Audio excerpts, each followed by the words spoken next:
get so upset about what we're seeing in the world, but we don't get up and engage in it and try to infuse this world with our essence.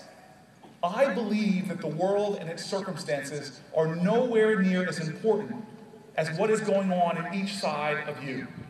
In fact, what you see in this world is more an indication of who you are than who the world is.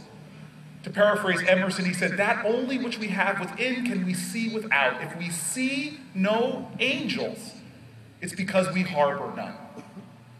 I feel blessed that I live in a city where people have stubbornly hold on to this ideal that every corner of our country can echo with the highest aspirations of our nation, who've refused stubbornly to give in to what is, and remember that the story of America is a perpetual testimony to the achievement of the impossible. To not believe in impossible things is an affront to the history of humanity.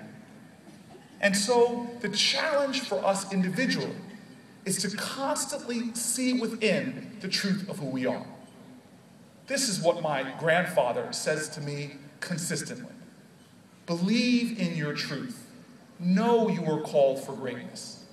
But more importantly than that, allow your vision to challenge even those around you. Now, I worked all my life since I was a young kid with other kids. When I was a college student, I'll never forget one of my first assignments. I was working in a summer program in a place called East Palo Alto with young kids that came from that inner city. And it was a great summer. We did sports and academic programs. And at the end, they asked me to give a message to the kids, sort of like I'm doing right now in a graduation of sorts.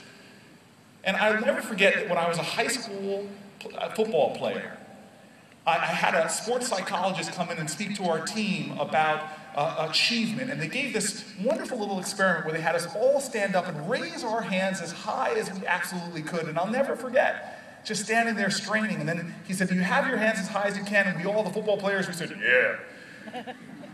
And then he said, "Okay, now go 3 inches higher." And immediately we just stood on our tiptoes and realized we could reach a little higher.